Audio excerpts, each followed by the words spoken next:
গত 14ই মার্চ দোল পূর্ণিমার দিনই ছিল বছরের প্রথম চন্দ্রগ্রহণ, কিন্তু তা দেখা যায়নি ভারত থেকে, বাংলাদেশ থেকেও দেখা যায়নি। আর এবার হতে চলেছে সূর্যগ্রহণ। এটি 2025 সালের প্রথম সূর্যগ্রহণ এবং এটিও দৃশ্যমান হবে না ভারত বাংলাদেশ থেকে। প্রসঙ্গত এবছর দুটি সূর্যগ্রহণ হওয়ার কথা। প্রথমটি 29শে মার্চ শনিবার, দ্বিতীয়টি 21শে সেপ্টেম্বর। এবারের এই যে 29শে মার্চ সূর্যগ্রহণ, এটা কিন্তু আংশিক গ্রহণ। ভারতীয় সময় অনুযায়ী শনিবার দুপুর 2:20 গ্রহণ শুরু হবে, শেষ হবে সন্ধে 6:13। কিন্তু গ্রহণ চূড়ান্ত পর্বে পৌঁছাবে 4:17।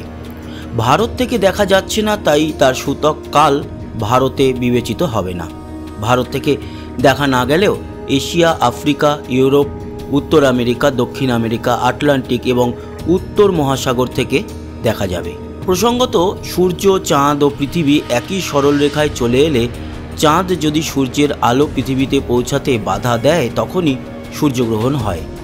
যদি সূর্যের আলো সম্পূর্ণ বাধাপ্রাপ্ত হয় তাহলে পূর্ণগ্রাস গ্রহণ হয়, অন্যথায় হয় আংশিক সূর্যগ্রহণ।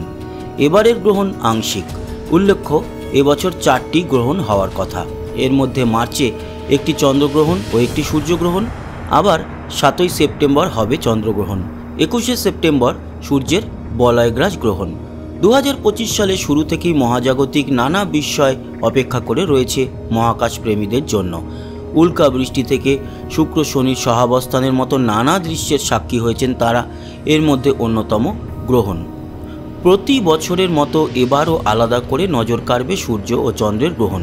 কিন্তু প্রথম গ্রহণটির মতো দ্বিতীয় গ্রহণও দেখা যাবে না ভারত থেকে, তবে অনলাইনে লাইভ স্ট্রিমিংয়ের মাধ্যমে তা দেখা যাবে।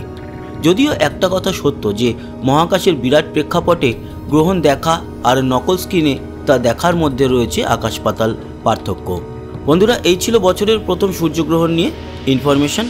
আশা করি এই ইনফরমেশন আপনাদের কাজে লেগেছে। সবাই ভালো থাকবে, সুস্থ থাকবেন। আবার দেখা হবে। টাটা।